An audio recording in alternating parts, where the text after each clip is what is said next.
oral liquids, ibuprofen and Tylenol elixir, Septra suspension, Omnicept, asthma, we have prednisone and Singular, but we need the inhalers. Blood pressure medicines here. Antibiotics, Doxy, Amox, Keflex, Cipro, Bactrim, Augmentin, Rocephin IM, and Flagyl. A lot of the high-level trauma is over with, and now it's back to doing basic, primary medical care. And it's the care that these people, their houses are down, they don't have their medicines, their doctor's offices are down, their doctor may be dead, and they still need the care that they need for their chronic conditions. And so we're trying to fill in and do that as well.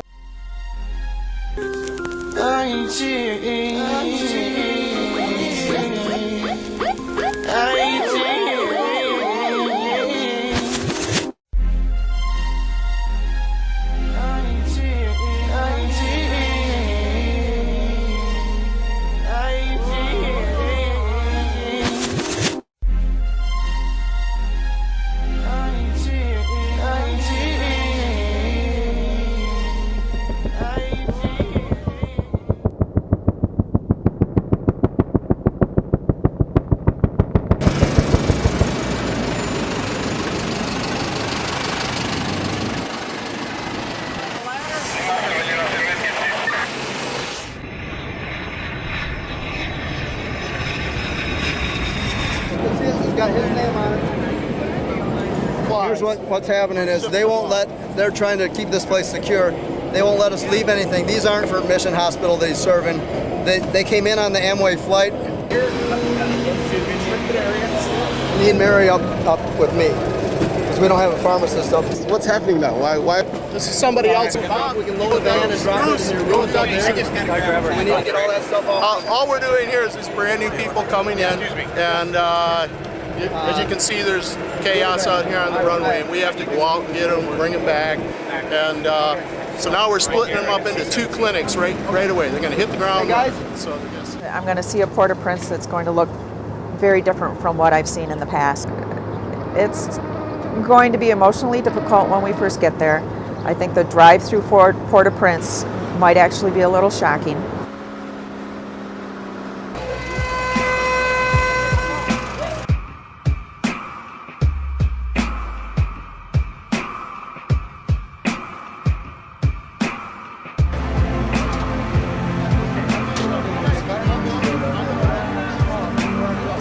Gary? Good. Gary, hold on a second while I figure. Junior!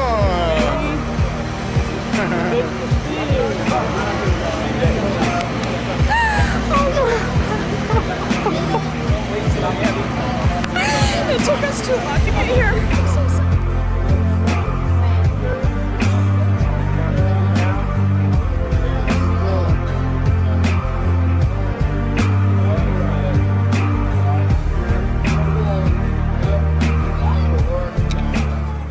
She has asthma.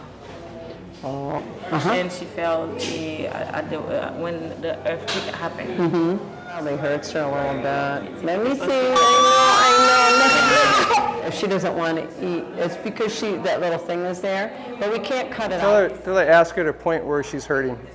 The debris came down on her, and it more or less just kind of came down. It didn't do any trauma, but it kind of crushed. So it's frustrating because she may have something done or something cracked in her pelvic area and that, and we don't know.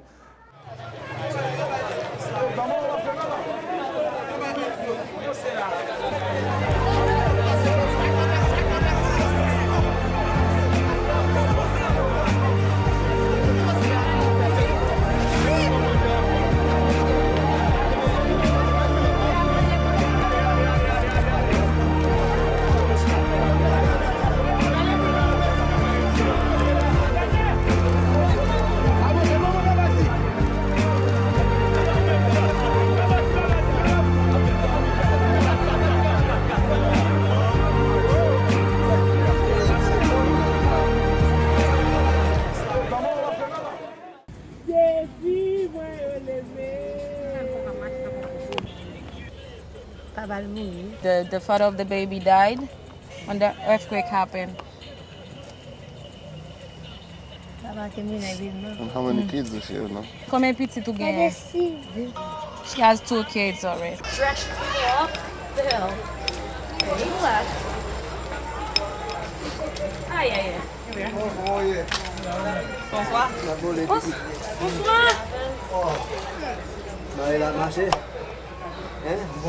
He's had prostate cancer, was scheduled for surgery on his prostate the day of the earthquake, and had problems urinating, and finally got a catheter put in, and we've just been doing the wound care, the dressing changes since then, making sure his pain's under control, and trying to figure out how we can get him to a surgeon to actually do the prostate surgery.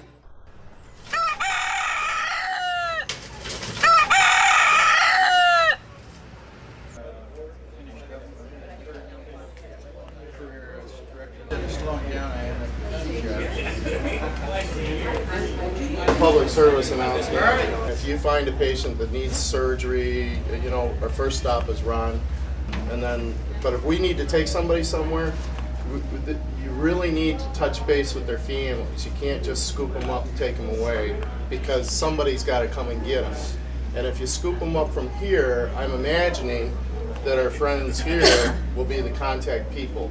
Would you agree with that? Yeah.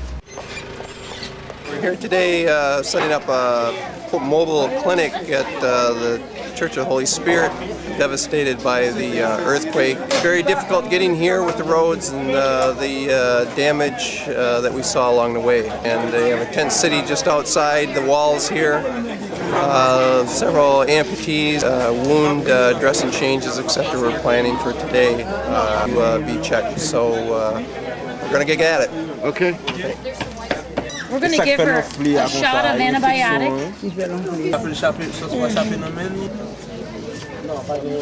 Hey, can you grab me 2 Vicodin? Does that hurt?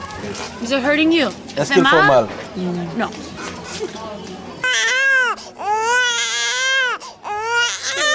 She was making some bean sauce, spilled on her and burned her. That's very typical here. They cook with charcoal and they cook with oil.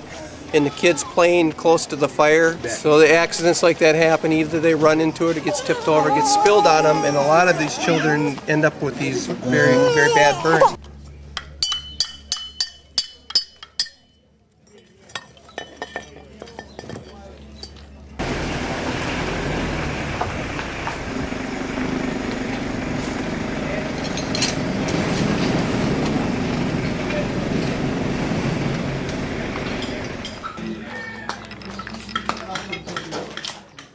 I don't think a camera, even looking at a TV or even on a big screen IMAX theater, you couldn't get the scope of what this looks like. It's unthinkable. You can't even, our brain can't grasp the magnitude of how large.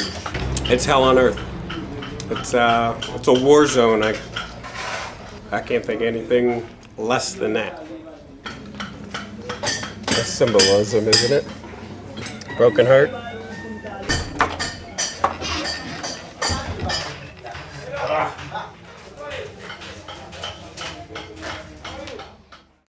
My name is Sister Mary Finnick, and I'm the director of the Matthew 25 House, which is a hospitality house here in Port-au-Prince.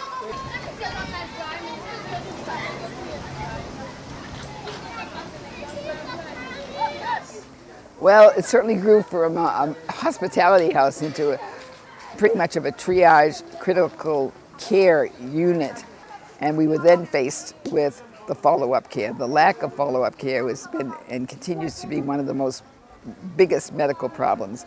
There is no place to send somebody to stay for any length of time. So when they go into a hospital, they're discharged very, very quickly, and families that do not have homes have to put them somewhere. So they bring them here, or they bring them to other neighborhood, what we now call clinics. Change it twice a day, that's even better, but that's what I would do, you know, day to day. But we can do it twice a day. What? We can do it twice. You can do it twice a day? Sure, I'll do it in the morning and then come back over in the afternoon. That's wonderful. That's the way to do it. This spot goes back about 28 years. My father was the director of Grace Children's Hospital, which is run by International Child Care. They run this hospital for children with tuberculosis. And at that time, I was in my early teen years, and we lived in this house here behind, that you see behind me. So that's the connection. But I asked her if she was here, and she said, "Oh yeah, you used to run around here. You were smaller then." But now she just asked about my mom, so I have to bring my mom over to see her. My mask on here. Orthopedic shoe. Spill a lot of stuff on the floor usually, so. Since this is my one and only pair of shoes down here, try to keep them a little. Probably have maybe a half a dozen to 15 blades, like a 25 1.5 needle or something in that nature.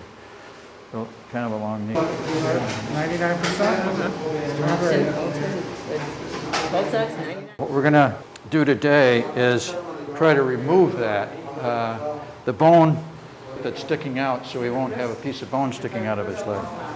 If it's too big to remove, I'll at very least cut off the end of it that's sticking out. Oh, we need some more gauze, steel gauze sponges dispensed too. You can see his tibia through that hole, but there we go. There's the piece. We're just about done. C'est vrai. C'est vrai. OK, bon, merci. Because we're done here. Yeah. Well, good, because I got to pick up some things up at Rolo's. They got all the supplies up there. I don't know why they don't. Anyway.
We still have a functioning hospital, is a central hospital. It's overwhelming, definitely.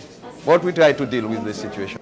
The number of injured people, injured in a variety of ways, who have come out of the quake zone into the Grand Anse province and into Jeremy. And there's insufficient supplies, there's insufficient materials, and there's insufficient staff here in Jeremy to help them.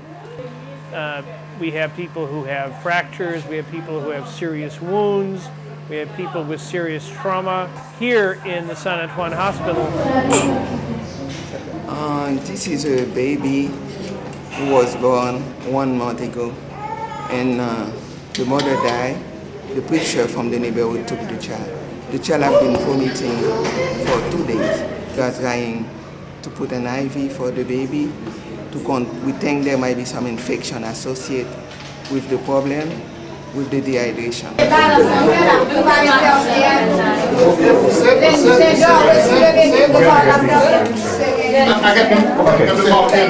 I need the marking. Marking, I'll get it right now.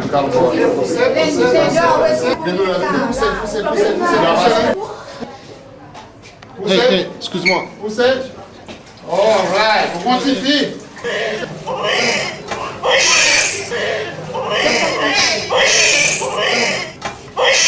We just had a delivery, first baby, beautiful baby girl. She came out crying and everything. So now we're trying to get the placenta out. So everything, the mom is feeling good. I'm feeling good. Qui n'en sait Sent-il bien?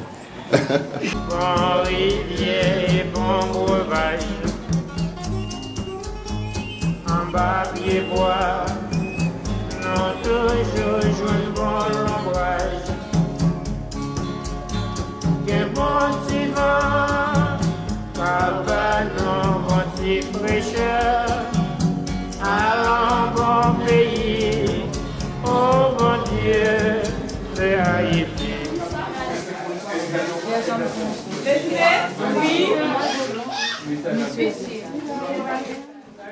She delivered about January, end of January, and then she developed, a postpartum infection.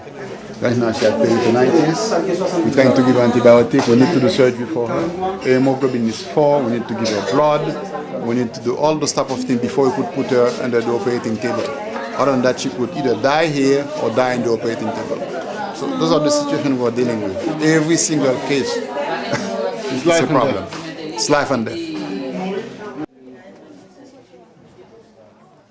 The woman underwent surgery, and it turned out she had a ruptured appendix, and there was a severe infection throughout her abdomen.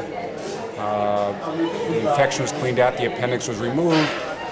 But individuals like this are just extremely ill. Unfortunately, this woman succumbed last night to the infection.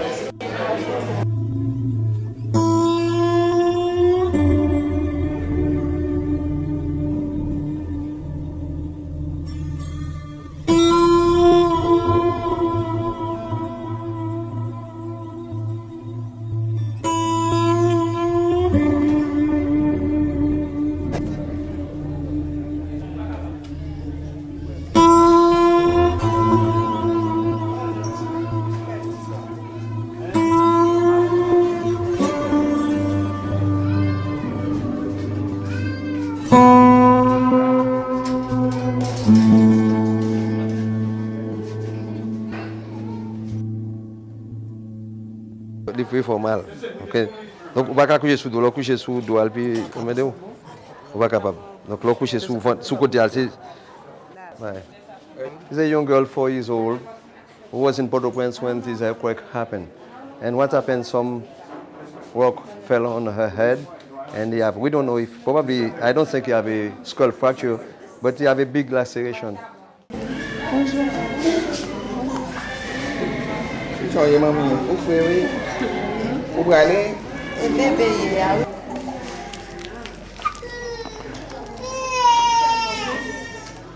have children who are, losing their hair, whose skin are flaking off from malnutrition.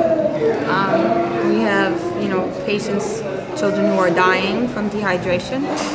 But the most important thing is a kid with malnutrition.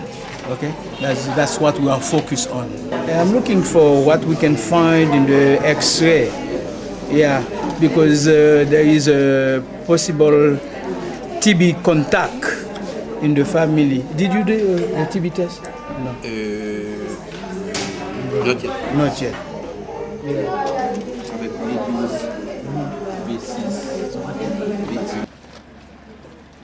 Hi, my name is Kent Mercado. I'm from Chicago. I do wound care.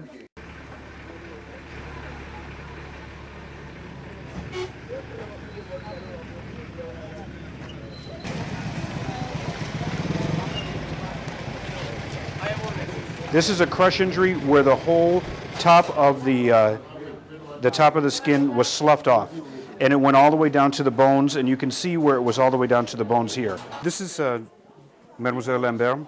She has a wound that they had done a partial amputation on it.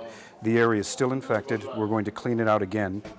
Dr. Kent Mercado, who is a podiatrist and also a wound care specialist, he comes from Chicago, and he's played an enormously important role of sourcing almost all the medicines we have available today, and really has been up to this point our quartermaster.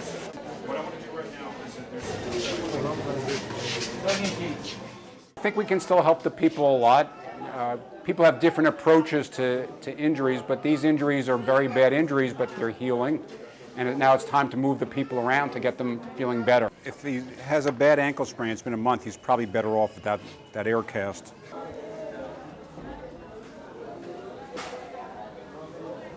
This patient had a femur fracture. She broke her thigh bone in the earthquake. And she's concerned today because she sees some fluid coming out of the leg. So we're just checking to make sure there are no signs of infection. Remember, someday I expect you to get better and come visit me at the hospital in New York where I work. Let me get the doctor. You have any surgical patient, any more surgical patient? There's going to be more surgical. I'm just looking at wounds. Right Yeah, now. we have all kinds of injuries. Most likely it's a fracture of the legs, fracture of the pelvis, fracture of the ribs, and all kinds of injury due to this earthquake. Okay, but at the same time, you know, I'm a general surgeon. I'm looking for any problem with acute cholecystitis, gallbladder problem. We just saw a patient with a mass of the stomach, and we're going to do some surgery for the patient. They've lost loved ones, families, homes, and I think most of all they've lost the treasures of their country. They've lost the palace, they've lost the cathedral, they've lost all of these landmarks that meant so much to them, even though they have very little. These buildings signified something to each one of them, and they no longer exist. So no wonder they're here with a headache or a stomach ache. But primarily I think they're here because there's a desire to be just listened to, touched, held, and in some way that I see now is one of our main works, is that we are responding to the needs of the people that are here. I'm leaving Sunday in 2 days, and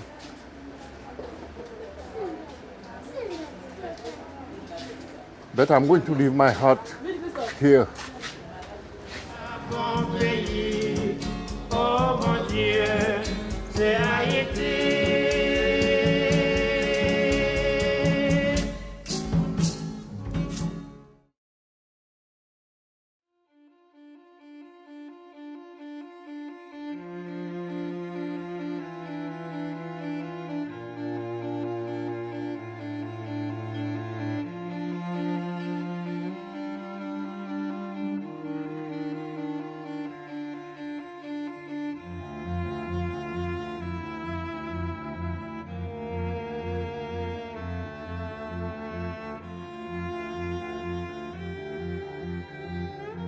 Why not do this?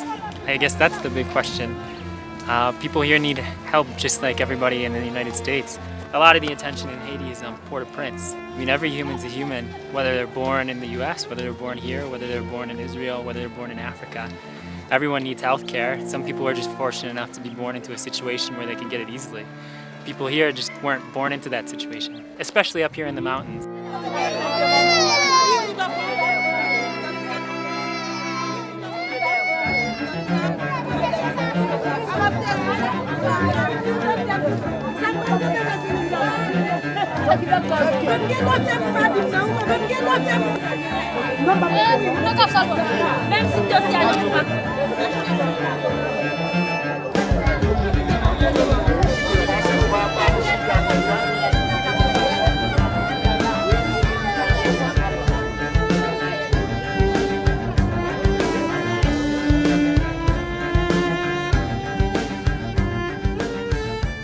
The earthquake in Haiti created horrors that continue causing problems today. More than 200,000 people perished around the capital of Port-au-Prince when that monster quake struck 3 years ago, one of the largest natural disasters in human history. Haiti Needs You, a humanitarian group together with the Holy Spirit Church of Grand Rapids, Michigan, responded. A 20-member team spent 14 days in Haiti. HNY, as the group is known, helped 7,000 Haitians. They're still helping. Early in 2013, HNY members headed to Seguin in the southeast mountainous region of Haiti. These missions are dangerous. 4 members of the HNY team died when their SUV plunged into a ravine en route to Seguin. They were veterans from the original team that helped in Haiti after the earthquake. But Haiti Needs You still wasn't done with their sacred mission to Haiti. In June, Haiti Needs You sent a new medical team back to Seguin. This is their story.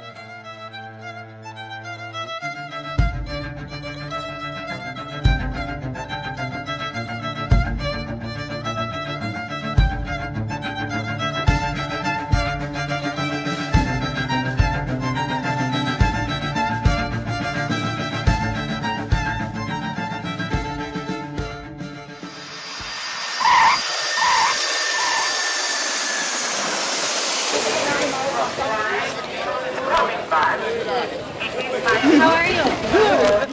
When we arrive at the airport, we gather our bags, put them in the truck, and then we go to Matthew 25 house. That's the guest house we stay at. Here at Port-au-Prince, about 15-20 minutes from the airport if there isn't any traffic. And if there is, it could turn out to be an hour. So everybody's pretty tired. They eat, they have a beverage, and they go to bed. We wake up by the roosters first thing in the morning, and we're ready to go. We're about ready to pack our bags into the trucks and head on up the mountain. The thing that I want to tell you is this. It could be a difficult trip, and then it may not. But the thing that I want to tell you is this. If it can go wrong, it will go wrong. When we get up there will be food that I'm going to tell you not to eat. You cannot drink any of the water up there unless it comes out of our bottles. So those are the main things. Don't drink the water, don't get mad, and if you do, fix it right on the spot. It's a great opportunity for a few of us to have a little healing.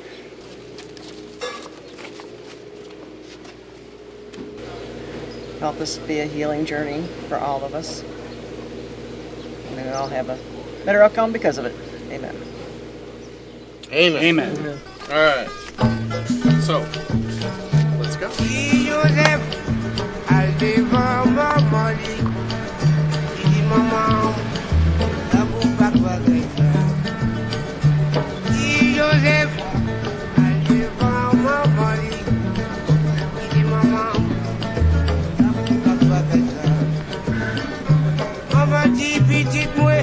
Al côté papa ou, on m'a dit petite moi, al côté papa ou, la expliquer, la bomba guaguesa, la expliquer, la bomba guaguesa. Qui Joseph, al côté papa li, dit papa, la bomba guaguesa. Qui Joseph. We start our trek up the mountain, which usually takes us about 7 hours to get up here to Sagan. There's not a direct way from Port-au-Prince, as it's actually about 25 miles away from Port-au-Prince, but you can't get there from there. You have to drive around the island through Jacmel, and it's a 76-mile drive, but it takes 7 hours.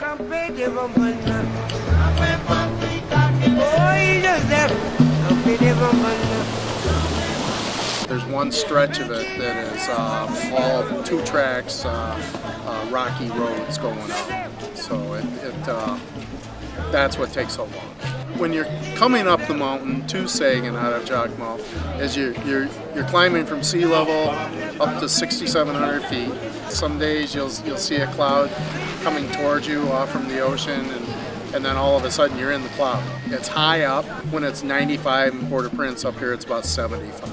And at night it gets down to like 55. So it's good Michigan weather for us.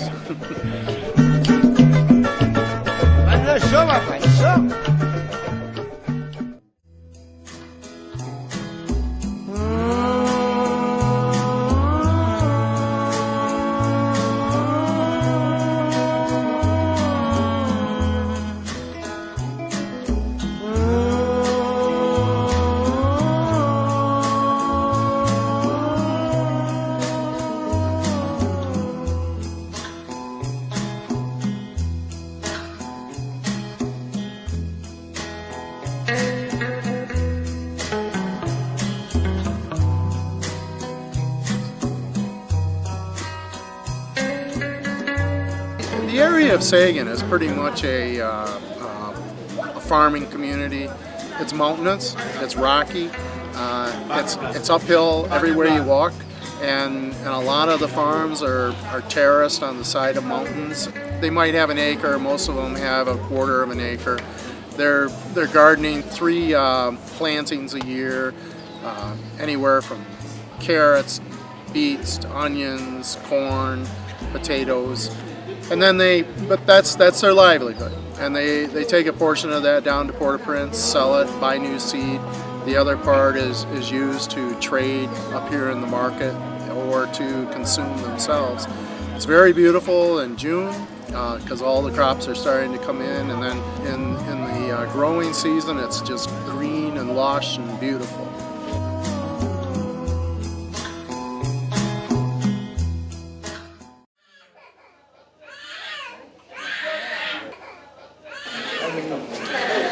All right.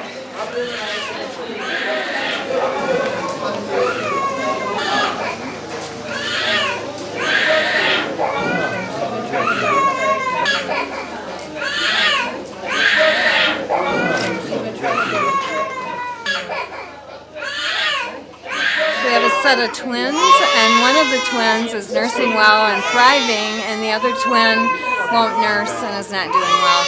And what are you guys suspecting? Oh, the baby's dehydrated, very dehydrated.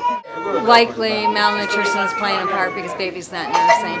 But we're concerned that maybe she has some kidney trouble long term. Well, we're going to have to get fluids in somehow. Just deciding now what we're going to do. I think a lot of the problems that we see with patients here have to do with the fact that they're hungry and they don't drink enough water on a regular basis. So you'll see people who are dizzy, or you'll see people who are complaining of stomach pains, and a lot of the times that's because that they just don't have enough food to eat. Tim, do we have anything for our malnourished kids, like formula or milk? Well, the big problem with the last lady and the malnutrition is that we're going to kind of give her a Band-Aid, you know, with some formula or some peanut butter, and you know, but hopefully she'll be able to get more. So, but that's a big problem, is if they're not nursing well, and that child was definitely a nursing age child, is that's part of the problem, you know, is they no place to go. Tell her that we don't have the baby. We don't have the baby formula. Okay, tu vas get baby formula. Oh, we have the mambo. Okay, mambo. And then just feed the baby, not a lot, but you know, like throughout the day, 4 or 5 times a day. And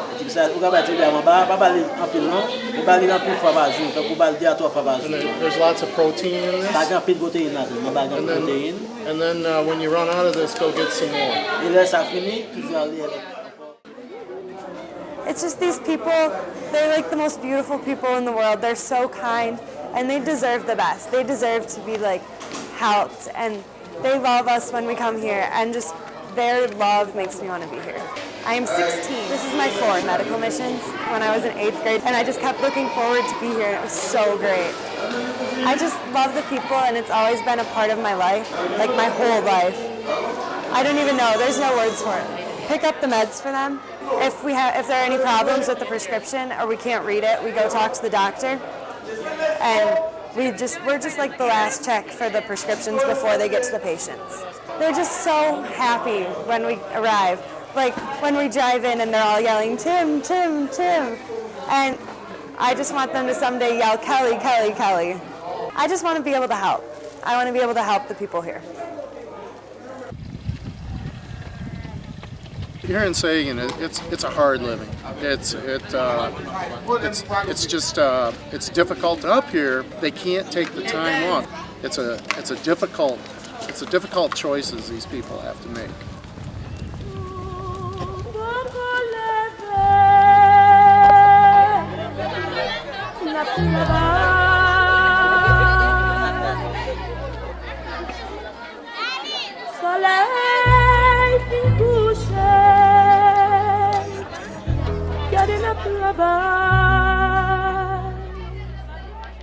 Mais tout monde, c'est moun, c'est me mettre la qui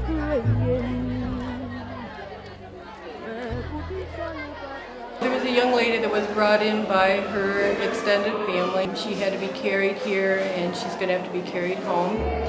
Her behavior, she was not walking or eating or drinking.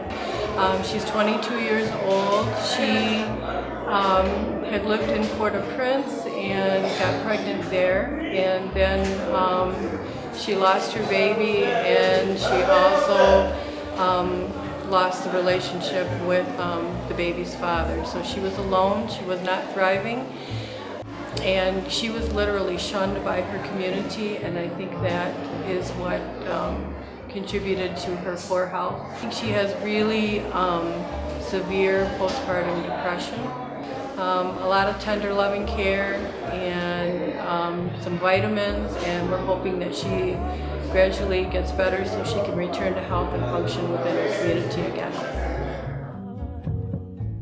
Papa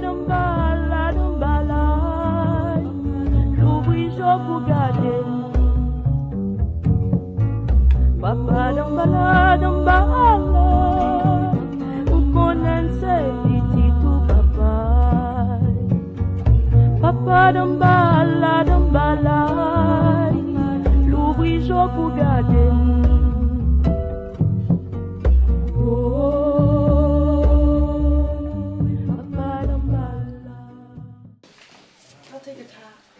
The daily routine here, well, we wake up and eat, and then just get ready to come down to the clinic, and then we usually get started. I kind of see where I can fit in most, whether it's helping with triage, blood pressures, temperatures, or helping getting the pharmacy started. If the doctors need it, the doctors or nurse practitioners need anything, then like a shot to be given, a wound to be cleaned, then I'll do that. I just kind of run around and do whatever people need me to do.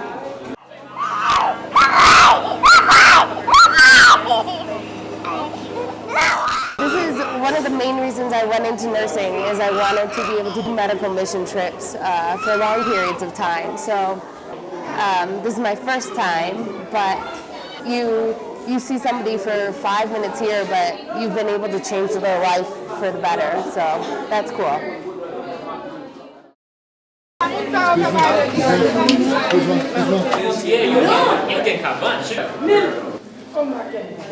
What's happening? This is a cholera patient. She started vomiting this morning and she just can't stop. And then her heart rate's very fast, and then she's dehydrated. So we set up an IV to give her fluids, and now we're trying to give her a bolus of fluids, which means a whole liter of fluid very quickly. And then we're going to send her down to the cholera treatment center. But if we had not been here, several things would have happened. One, she probably would die from vomiting, diarrhea, lack of fluids. But the other is, the huge thing is, she would have infected the community up here. Most likely she has infected a couple people, and her husband brought her in. He'll probably be treated for it also down there because he was handling fluids. And so it's a good day for her, and we're just glad we're here. You do what you can to not spread the bacteria. So the main source, the main vector of cholera spreading is from your hands and from your feet traveling through wet water that has cholera in it.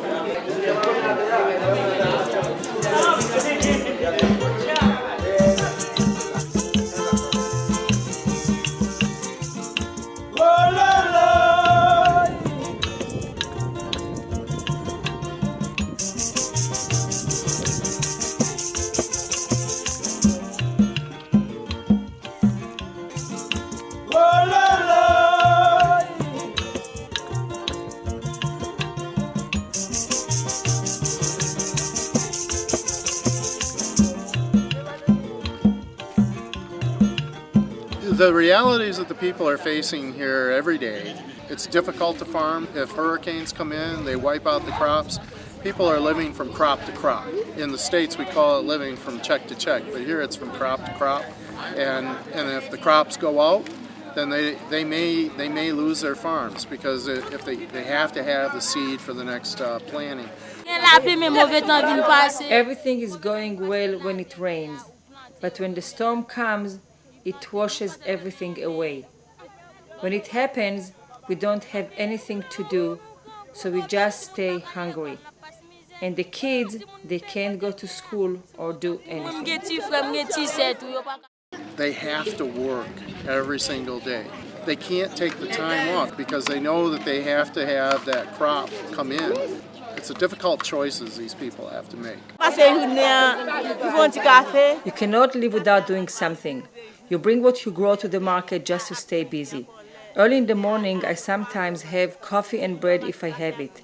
And if I'm lucky in the afternoon, if I have enough money, I have another coffee and bread for me and for the children.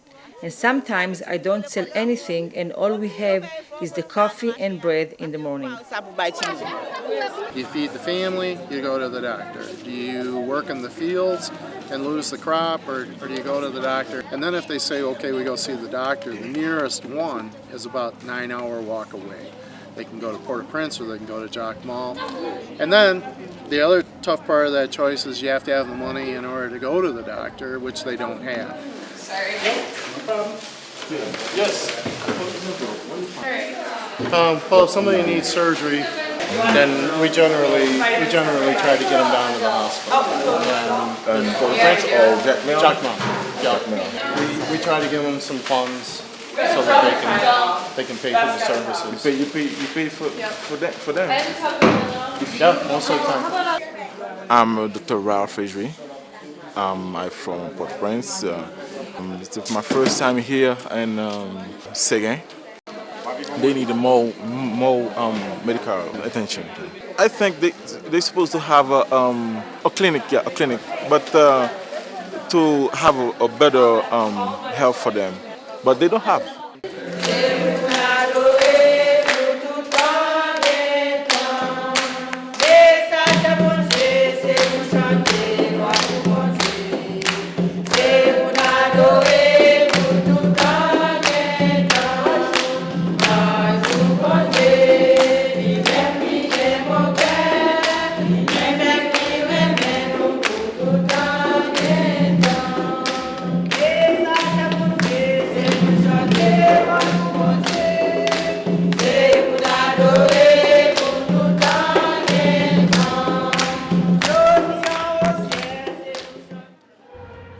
When we first started going to Haiti with the medical teams, we immediately noticed that not only were the people in poor health and desperately needed medical attention, but they also were in desperate need of a dentist. Oftentimes we'll have people come in that an abscess will form in their mouth from infection, and it'll actually come out the side of their mouth.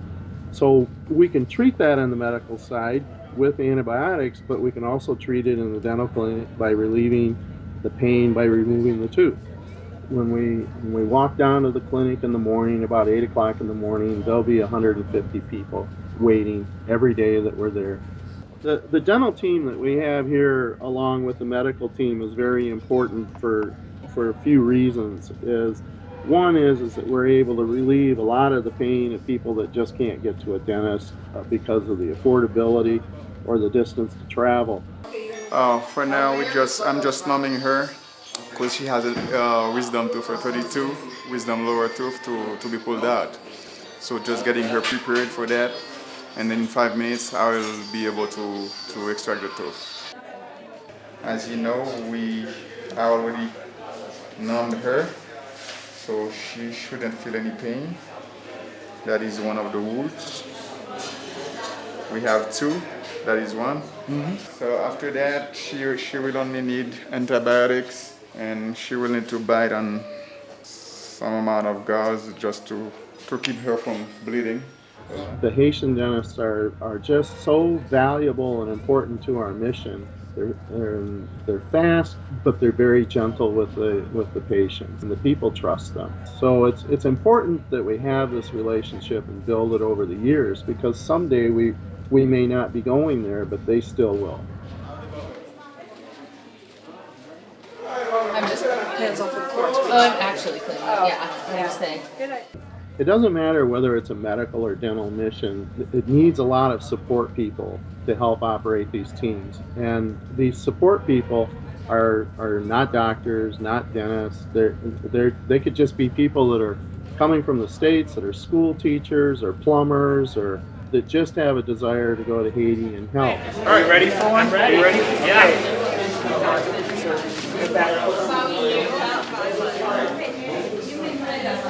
Mostly what I've been doing in the clinic this week, and I really enjoy it, is escorting the patients. When they're ready to see the doctor and the doctors are ready, I escort them back to the providers, the doctors or the nurses. And when they're finished, I bring them up to be seated in the pharmacy area and give their prescription to the pharmacist, the pharmacy team. And I try to treat all the patients with respect. I enjoy meeting them and walking with them. And it's not a hard job by any means, but it's one I really enjoy doing. So this is for the littlest one. We'll need to get a weight on him and then get him a dose of ibuprofen. So there's a lot of opportunity for people that don't have the medical or dental skills that others have gone to school for. But we couldn't do it without them.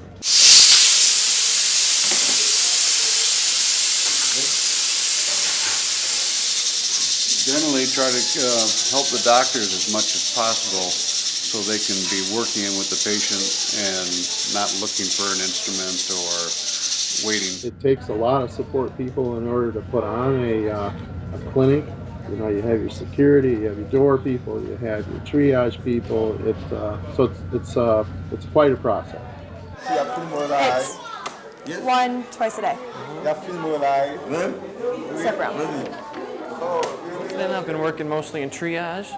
This is where we just kind of do the basic workup before they see the doctors, just getting their blood pressure.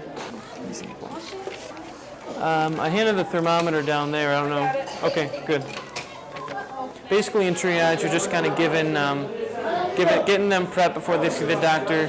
Give the doctors a few numbers to work with, so it saves time, so they don't have to do those things, and they can kind of move forward with treating them. I think there's a tendency for people not to notice that life here is traumatic. You know, consider what Haitians have been through over the course of just the last 3 years. There's an earthquake that killed over 200,000 people, a cholera outbreak that affected more than 400,000 people who were sick and then killed about 3,000 more people. And then the day-to-day struggles. After last year, Hurricane Sandy struck this community and killed off a lot of the livestock, which served kind of as the savings account for families here. And then it ruined the planting season, so during the dry season, people didn't have enough food to eat. People were barely struggling to have one meal. Life in Haiti is tough, and there's not necessarily the social safety net, not necessarily the social fabric to take care of everybody in the way they need to be taken care of. So Haiti Needs You is now going to be bringing in more medical teams, more dental teams. We're actually going to start working towards bringing in a doctor to work up here on a regular basis. We already have a nurse who works once a week, but we're trying to move in a direction where we can step away at some point because the people will be able to sustain this themselves. Future generations will live healthier, I believe, because of all the efforts that the church has made and that Haiti Needs You has made, and it was that partnership that has made this work up here in Sagan.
Changer,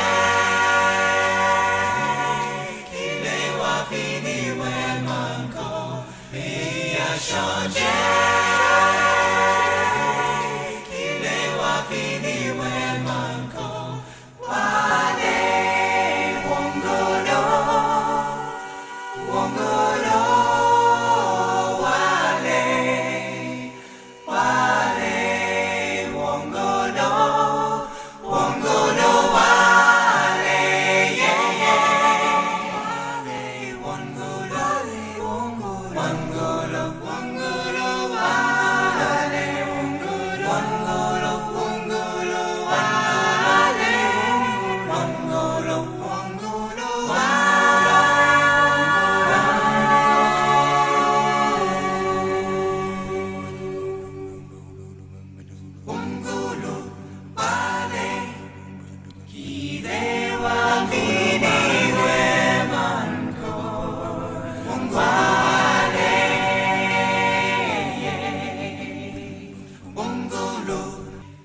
changé, qu'il est fini, moi, manco, pays a changé.